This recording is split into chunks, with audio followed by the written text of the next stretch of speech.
ओडिशा में भी 2 दिन मौसम शुष्क रहेगा। और आइए बात करते हैं पिछले 24 घंटों के दौरान देश के कौन से ऐसे हिस्से जहां पर बारिश दर्ज की गई। तमिलनाडु और पुडुचेरी में अधिकतर जगह बारिश दर्ज की गई। तमिलनाडु और पुडुचेरी में कुछ जगह भारी बारिश भी हुई। केरल और अंडमान निकोबार में अनेक जगह बादल बरसे। लक्षद्वीप में अनेक स्थानों पर बारिश देखी गई। तटीय आंध्र प्रदेश और रायलसीमा में भी कहीं कहीं बारिश दर्ज की गई।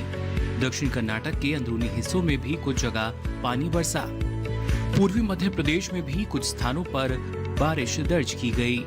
साथ ही जम्मू कश्मीर के भी कुछ हिस्सों में बारिश हुई। मौसम खबर में आगे बढ़ते हैं। अब बात करते हैं अधिकतम और न्यूनतम तापमान की स्थिति की। कौन से राज्य में सबसे अधिक तापमान रहा और कहां पर सबसे कम तापमान दर्ज किया गया, बताएंगे आपको। इसके साथ ही दूसरे हिस्सों की अगर बात की जाए क्या स्थिति रही। और आइए सबसे पहले जायजा लेते हैं अधिकतम तापमान की स्थिति का। ओडिशा, झारखंड और बिहार में कुछ जगह अधिकतम तापमान सामान्य की तुलना में 3 से 5 डिग्री सेल्सियस अधिक रहा। पश्चिम बंगाल, सिक्किम, असम और मेघालय में भी कहीं कहीं तापमान सामान्य से 3 से 5 डिग्री सेल्सियस अधिक दर्ज किया गया। पूर्वी मध्य प्रदेश में अलग अलग स्थानों पर अधिकतम तापमान सामान्य के मुकाबले 3 से 5 डिग्री सेल्सियस अधिक दर्ज हुआ। इसी तरह अधिकतम तापमान केरल के कुछ हिस्सों में भी दर्ज किया गया, जबकि विदर्भ के कई इलाकों में अधिकतम तापमान सामान्य के मुकाबले 1.5 से 3 डिग्री सेल्सियस अधिक आंका गया। तटीय कर्नाटक में कई जगह तो तेलंगाना में कहीं कहीं अधिकतम तापमान सामान्य की तुलना में 1.5 से 3 डिग्री सेल्सियस अधिक रहा। उधर छत्तीसगढ़ के कुछ हिस्सों में अधिकतम तापमान सामान्य से 1.5 से 3 डिग्री सेल्सियस ऊपर दर्ज हुआ। साथ ही नागालैंड, मणिपुर, मिजोरम और त्रिपुरा में कुछ एक स्थानों पर भी तापमान की यही स्थिति नजर आई। जम्मू कश्मीर और लद्दाख में भी कहीं कहीं तापमान की यही स्थिति दर्ज की गई। इस बीच मैदानी हिस्सों में सबसे अधिक तापमान तटीय कर्नाटक के बजपे में दर्ज किया गया। यहाँ तापमान रहा 37.2 डिग्री सेल्सियस। और अब बात कर लेते हैं न्यूनतम तापमान की क्या स्थिति रही। मध्य प्रदेश में कुछ जगह न्यूनतम तापमान सामान्य के मुकाबले 5 डिग्री सेल्सियस अधिक दर्ज किया गया। छत्तीसगढ़ में कुछ जगह न्यूनतम तापमान सामान्य के मुकाबले 3 से 5 डिग्री सेल्सियस अधिक रहा। साथ ही मराठवाड़ा में अनेक हिस्सों में न्यूनतम तापमान सामान्य की तुलना में 3 से 5 डिग्री सेल्सियस अधिक दर्ज किया गया। मध्य महाराष्ट्र में अनेक जगह न्यूनतम तापमान सामान्य से 1.5 से 3 डिग्री सेल्सियस अधिक रहा। पूर्वी उत्तर प्रदेश और राजस्थान में भी कहीं कहीं तापमान की यही स्थिति दर्ज की गई। बिहार में भी कुछ जगह तापमान सामान्य की तुलना में 1.5 से 3 डिग्री सेल्सियस अधिक रहा। इसके विपरीत हरियाणा और दिल्ली के अनेक हिस्सों में न्यूनतम तापमान सामान्य से 1.5 से 3 डिग्री सेल्सियस कम रहा। पंजाब में भी कहीं कहीं न्यूनतम तापमान सामान्य से 1.5 से 3 डिग्री सेल्सियस कम दर्ज किया गया। मैदानी इलाकों में सबसे कम तापमान पश्चिमी उत्तर प्रदेश के फतेहगढ़ में दर्ज किया गया। यहाँ तापमान रहा 9.2 डिग्री सेल्सियस। तो जाना आपने बारिश, तेज हवा और तापमान का हाल। इसी के साथ ही मौसम खबर में वक्त हो चला एक छोटे से ब्रेक का। ब्रेक के बाद भी आपको बताएंगे मौसम से जुड़ी कुछ खास जानकारी। आप बने रहिए दूरदर्शन किसान पर।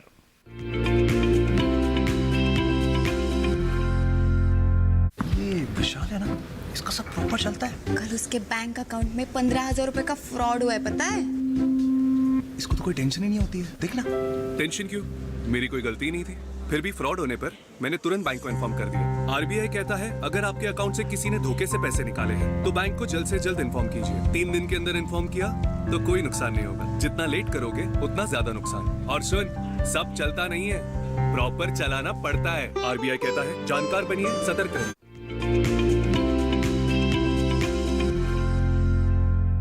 ब्रेक के बाद आप सभी का एक बार फिर स्वागत मौसम खबर में। भारत एक और जहां कोरोना महामारी से जूझ रहा है, वहीं मौसम में बदलाव हो रहे हैं।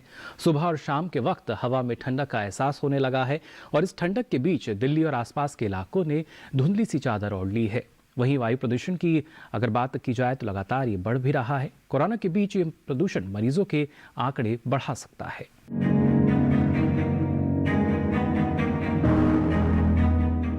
विशेषज्ञों का कहना है कि हवा में मौजूद प्रदूषण के कणों की वजह से कोरोना के फैलने की आशंका ज्यादा है। इसके लिए तमाम अधिकारी अपनी ओर से हर संभव प्रयास कर रहे हैं कि मरीजों के बढ़ते आंकड़ों पर काफी हद तक काबू किया जा सके। लगातार लोगों को मास्क लगाने और सामाजिक दूरी बनाए रखने के लिए जागरूक किया जा रहा है। जिन लोगों ने मास्क नहीं लगाया है उनके खिलाफ चालानी कार्रवाई भी की जा रही है। वहीं जरूरतमंदों को निःशुल्क मास्क का वितरण भी किया जा रहा है। इसके अलावा और क्या तैयारी की गई है, आइए जानते हैं। हमारे पास एनजीओ के सहयोग से मास्क का निर्माण किया जा रहा है, मास्क की सिलाई की जा रही है। अभी देखेंगे साथ के प्रीमाइसेस में ही मास्क बनाए जा रहे हैं और उनको हम डिस्ट्रीब्यूट करेंगे। कर रहे हैं, नॉट करेंगे, कर रहे हैं।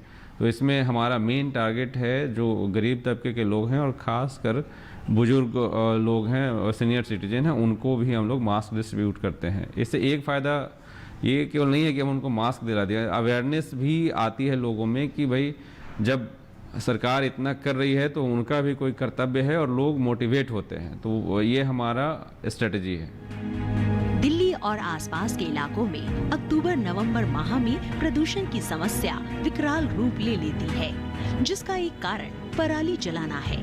हालांकि इस साल पराली जलाने पर काफी हद तक नियंत्रण किया गया है। जिन इलाकों में पराली जलाने की छुटपुट घटनाएं सामने आई है, वहां चालानी कार्रवाई तो की ही गई है। साथ ही किसानों को जागरूक भी किया जा रहा है कि इसके क्या क्या दुष्परिणाम हो सकते हैं। लेकिन हवा में मौजूद प्रदूषण के कणों ने आबो हवा को इस तरह से प्रदूषित कर रखा है कि पिछले कुछ दिनों से प्रदूषण अपने उच्चतम स्तर पर है, जिससे स्वास्थ्य संबंधी समस्याएं होना लाजमी है। इस दायरे में हर इंसान आता है, लेकिन बच्चों और बुजुर्गों पर इसका सबसे ज्यादा असर हो सकता है। पराली जलाने के लिए जैसा कि आप हर किसी को पता है, सेंट्रल गवर्नमेंट भी और स्टेट गवर्नमेंट भी और एग्रीकल्चर के एक्सपर्ट्स भी काफ़ी काम कर रहे हैं। उन्होंने बायोडिकम्पोजर डिस्ट्रीब्यूट किया है किसानों को। हमारे ज़िले में भी हमने जागरूक, जो हमारे कुछ एरिया है जहाँ पे कृषि कार्य होता है और पराली की संभावना है, वहाँ पे हम लोगों ने नाइट सर्विलियंस टीम लगा रखे थे। दिन में भी हमारे लोग फील्ड में घूमते थे और इसके चलते काफ़ी कम इक्का दुक्का केस ऐसे हुए हैं जहाँ की पराली जला था और उन पे हम लोगों ने चालान किए थे। तो हमारा एरिया बहुत ज़्यादा बड़ा नहीं है, लेकिन फिर भी हम एरिया को तो अपने कंटेन कर लिए थे हम लोग। पास के पड़ोस के जो स्टेट हैं, पंजाब, हरियाणा, वहाँ पे बड़े मात्रा में ये पराली जलाने का होता है और वहाँ की गवर्नमेंट भी कर रही है और साथ साथ वहाँ भी बायोडिकम्पोजर का जो है चलन हमें बढ़ाना चाहिए। इससे ना केवल पॉल्यूशन घटेगा बल्कि किसानों को भी फायदा होगा। दिवाली की रात इस्तेमाल होने वाले पटाखे प्रदूषण को अपनी चरम सीमा पर पहुंचा देते हैं, जिसका खामियाजा हर किसी को भुगतना पड़ता है। वहीं कोरोना काल में ये और भी घातक हो सकता है। इसीलिए समस्या में इजाफा करने से बेहतर है उसको कम करना है, और ये तब ही संभव है जब हर नागरिक अपनी जिम्मेदारी को समझे, दिवाली बिना पटाखों वाली मनाए और पर्यावरण की रक्षा करे।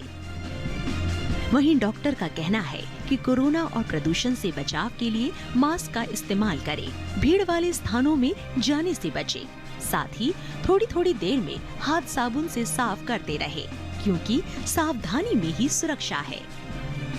बिहेवियरल चेंज की इस समय सबसे ज़्यादा हमें ज़रूरत है। इस समय फेस्टिवल मूड में लोग हैं, लोग एक दूसरे से मिल रहे हैं, निकल रहे हैं। उन्हें अब ये समझना पड़ेगा कि अभी बीमारी गई नहीं है। कुछ पकड़ जरूर बीमारी पर हमारी बनी है कि हमें पता चला है कि इसका कैसे इलाज संभव है, पर बीमारी अभी भी बहुत ख़तरनाक रूप में है। तो इसलिए ज़रूरी है कि जो हम अभी प्रिवेंशन के तरीके बता रहे हैं लोगों को कि मास्क पहनें, सोशल डिस्टेंसिंग रखें, थोड़ी थोड़ी देर में अपने हाथों को साफ रखें और अपने हाथों से अपने फेस को ना टच करें बार बारी। लोगों से मिलते समय हम 2 गज की दूरी को पूरा बना के रखें। जितना हो सके घर के बुजुर्ग लोग अपने घरों में ही रहें, घरों से बाहर ना निकलें। और जो यंग पॉपुलेशन है, जो यंग जनरेशन है, वो भी ये समझे और जाने कि अभी ये खुलने का टाइम नहीं है, यार दोस्ती में मिलने मिलाने का टाइम नहीं है। अभी हमें अपने आप को सुरक्षित रखते हुए घरों में ही रहना है, या अपने काम की जगह पर जहाँ पर भी हम रह रहे हैं वहाँ पर ही पूरी सावधानी बरतें। हमारा देश अभी उस दौर से गुजर रहा है जिस समय लोगों को हर कदम समझदारी से दिखाना होगा, क्योंकि प्रदूषण और कोरोना पर तभी जीत मुमकिन है जब हर भारतीय अपनी जिम्मेदारी दिखाए।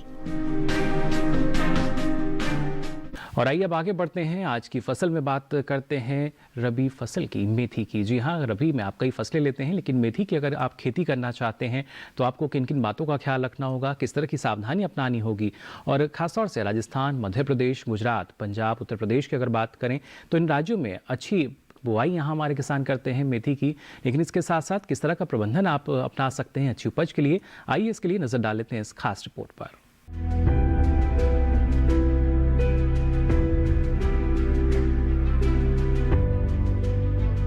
मेथी के लिए बहुत अधिक पानी की जरूरत नहीं होती। यही वजह है कि इसकी खेती ज्यादा बारिश वाले इलाकों में कम ही की जाती है।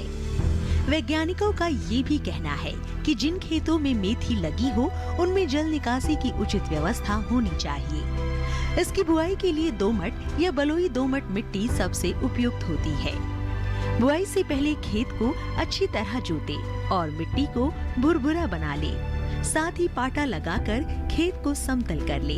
आखिरी जुताई में 100 से 150 क्विंटल प्रति हेक्टेयर के हिसाब से गोबर की खाद मिला दे। मेथी की बुआई में 1 हेक्टेयर जमीन पर 20 से 25 किलो तक बीज लगते हैं। बोने से पहले बीजोपचार भी जरूरी है। खरपतवार नियंत्रण के लिए बुआई के 25 से 30 दिन बाद पहली और 2 महीने बाद दूसरी निराई गुड़ाई करें। अगर आपके खेत में ज्यादा खरपतवार उगते हो तो बुआई के 1-2 दिन के भीतर ही विशेषज्ञों की सलाह पर उचित दवाओं का छिड़काव करें।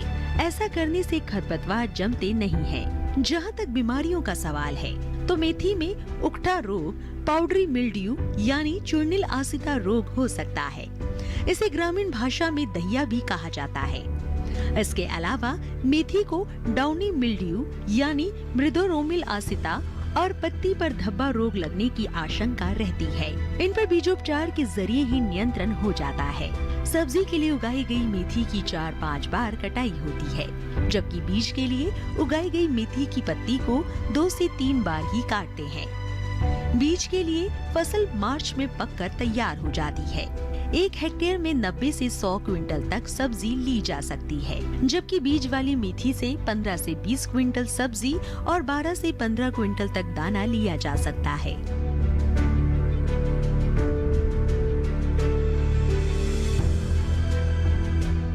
और आइए आपको बताते हैं मौसम के लिहाज से और किन किन बातों का ख्याल आपको रखना होगा। पश्चिमी राजस्थान में जौ की बुआई किसान इस वक्त कर सकते हैं। जौ की बुआई के लिए उन्नत किस्मों के बीजों का चयन करें। दक्षिणी गुजरात में उन्नत किस्म के चने की बुआई किसान कर सकते हैं। गुजरात में गोभी और आलू की रोपाई भी किसान इस वक्त कर सकते हैं। दक्षिणी गुजरात में इस समय गन्ने की रोपाई किसान कर सकते हैं, जबकि मध्य गुजरात के किसान गेहूं की बुआई का काम अभी कर लें। उत्तरी गुजरात में गेहूं, चना और जीरे की बुआई किसान कर सकते हैं। उत्तरी गुजरात में ही कपास की तुड़ाई किसान सुबह के समय करें, जबकि सौराष्ट्र और कच्छ में चना, सरसों, गेहूं और रबी चारे की जो फसलें हैं किसान इनकी बुआई कर सकते हैं। साथ ही सौराष्ट्र और कच्छ के किसान लहसुन और धनिया की बुआई भी इस वक्त कर लें। और इसी के साथ ही मौसम खबर में यहाँ वक्त हो चला एक और छोटे से ब्रेक का। ब्रेक के बाद भी आपको बताएंगे मौसम से जुड़ी कुछ खास जानकारी। आप देखते रहिए दूरदर्शन किसान।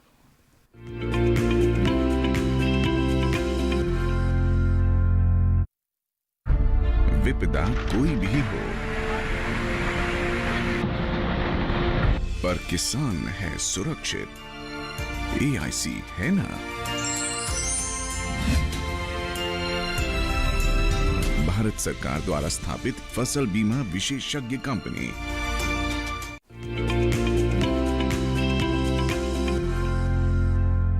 ब्रेक के बाद आप सभी का एक बार फिर स्वागत मौसम खबर में। अब चलिए आपको बताते हैं मौसम के लिहाज से और किन किन बातों का ख्याल आपको रखना होगा।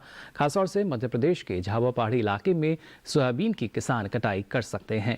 मध्य प्रदेश के किसान गेहूं की बुआई का काम भी इस वक्त कर लें। वहीं विदर्भ में कपास की तुड़ाई किसान जारी रखें। कपास की फसल को संक्रमण वाले रोगों से जरूर बचाएं। पत्तियां और शाखाओं का सिकुड़कर गुच्छा सा बन जाना संक्रमण की निशानी यानी लक्षण हो सकता है। संक्रमित पौधों को खेत से निकालकर नष्ट कर दें। वहीं विदर्भ में गेहूं, चना, सरसों और अलसी की बुआई किसान कर सकते हैं। मध्य महाराष्ट्र में गेहूं, चना, मक्का और सूरजमुखी की बुआई किसान जारी रखें। कोंकण में मूंगफली, चना और सरसों की बुआई का काम किसान कर सकते हैं। कोंकण के किसान इन दिनों सूरजमुखी की बुआई भी कर सकते हैं। और आइए अब आपको बताते हैं मौसम में अगले 2 दिन क्या कुछ खास रह सकता है। उत्तर पश्चिम भारत में 2 से 3 डिग्री तक बढ़ सकता है रात का तापमान। मध्य भारत में भी 2 से 4 डिग्री तक न्यूनतम तापमान बढ़ने की संभावना। देश के बाकी हिस्सों में अगले 4 से 5 दिन तापमान में किसी बड़े बदलाव की संभावना नहीं। असम, मेघालय, नागालैंड, मणिपुर, मिजोरम और त्रिपुरा में कहीं कहीं छाएगा कोहरा। जम्मू कश्मीर और लद्दाख में 2 दिन कहीं कहीं भारी बारिश का अनुमान। जम्मू कश्मीर और लद्दाख में इक्का दुक्का जगह तेज हवाओं के साथ बिजली चमकने की भी संभावना। उत्तराखंड में अलग अलग जगह पर गरज के साथ चल सकती हैं तेज हवाएं। पंजाब, हरियाणा, दिल्ली में भी रविवार को कहीं कहीं गरज के साथ तेज हवाओं के आसार। पश्चिमी उत्तर प्रदेश में अलग अलग स्थानों पर बिजली की चमक के साथ तेज हवाओं का अनुमान। मध्य प्रदेश और राजस्थान में भी कुछ जगह बिजली के साथ चलेंगी तेज हवाएं। तो फिलहाल के लिए इस बुलेटिन में बस इतना ही। मौसम की ताज़ा जानकारी और कृषि सलाह के साथ फिर होंगे हाजिर। तब तक के लिए दीजिए इजाजत। नमस्कार।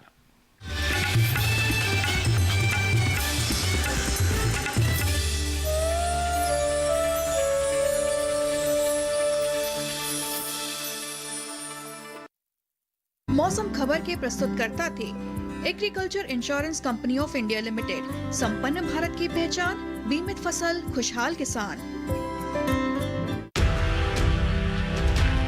हिम्मत, मेहनत, लगन, आर्थिक रूप से आत्मनिर्भर और सशक्तिकरण की नई परिभाषा, स्वरोजगार का नया दौर, महिलाओं के जीवन की नई भोर, महिला स्वावलंबन, एक कदम विकास की ओर। हर गुरुवार शाम 4:30 बजे डीडी किसान पर। बीमारियों से कैसे बचेगी फसल? मवेशियों की मुश्किलों का क्या है हल? कहां से लाएं बीज, कितनी लगेगी खाद? किसानों के हर फोन का विशेषज्ञ देंगे जवाब। देखिए हेलो किसान लाइव सोमवार से शुक्रवार शाम 6 बजे।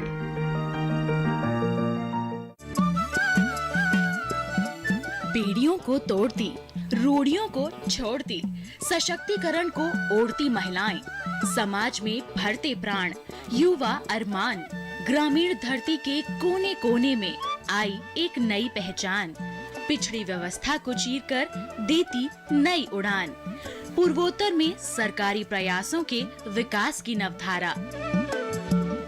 देखिए पहली किरण पूर्वोत्तर की कहानियाँ सोमवार से बुधवार दोपहर 12:30 पर।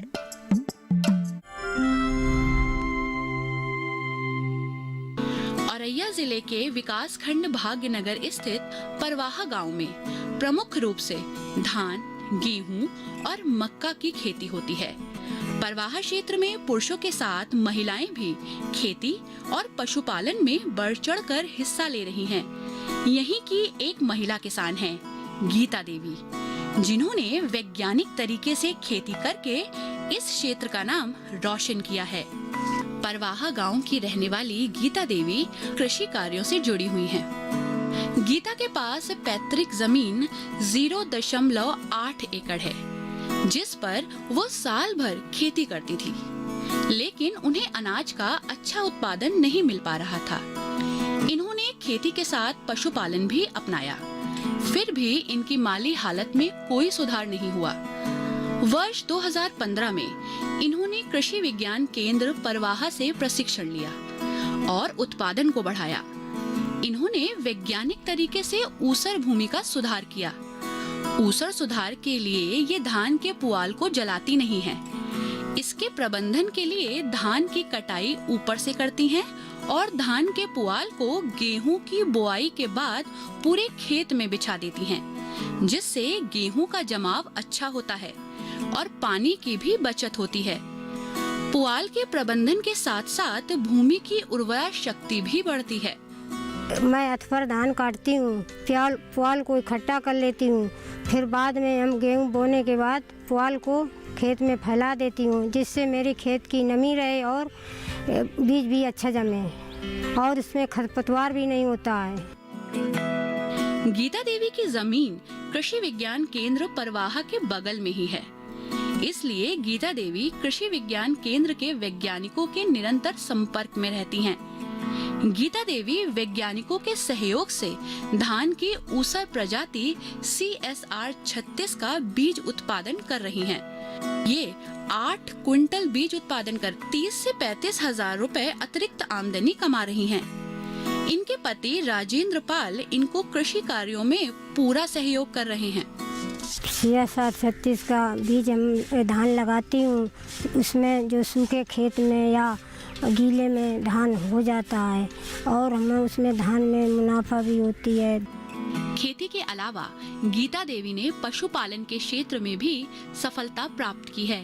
पशुओं का दूध ये शहर में बेच रही हैं, जिसके दाम इन्हें अच्छे मिल रहे हैं। गीता आज पशुपालन से 60,000 तथा बीज और फसल उत्पादन से 75,000 रुपए सालाना कमा रही हैं। मेरे पास 3 भैंसें हैं, एक गाय है। ये मुर्री टाइप नस्ल की अच्छी नस्ल की भैंसें हैं, मुर्री टाइप की, और वे दूध भी देती हैं जो 30-35 लीटर दूध हो जाता है, वो हम बाज़ार में बेचती हूँ। मेरे पास बकरी बड़ी नस्ल की बकरी हैं। गीता देवी द्वारा पशुपालन करने के कारण उन्हें जैविक खाद भी प्राप्त हो रही है। जैविक खाद का प्रयोग वह ऊसर भूमि में करके उसकी उपजाऊ क्षमता बढ़ा रही हैं।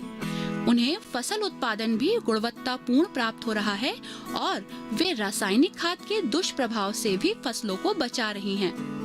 गीता देवी ने पशुपालन और खेती के माध्यम से अपनी आर्थिक स्थिति को बेहतर किया है। दूध बेचकर मैंने प्लाट भी लिए, मकान भी बनवाया और मैंने बच्चों को पढ़ाया।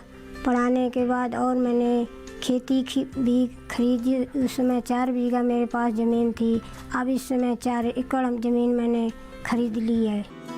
परिवार और बच्चों के साथ आज गीता खुशहाल जीवन बिता रही हैं।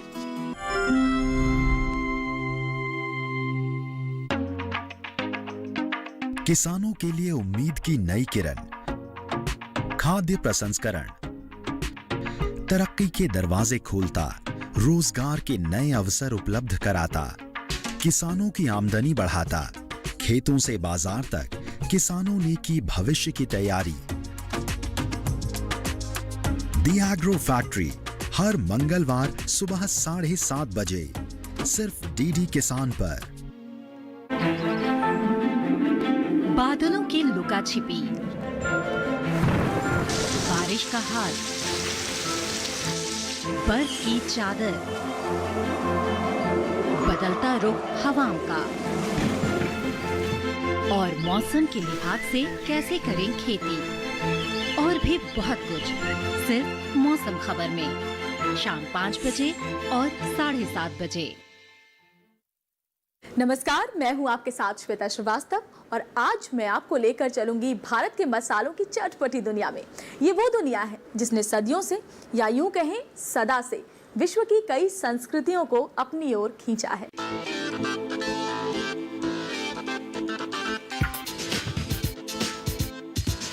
मसाले के तमाम पहलुओं पर एक विशेष कार्यक्रम मसाला इंडिया, हर रविवार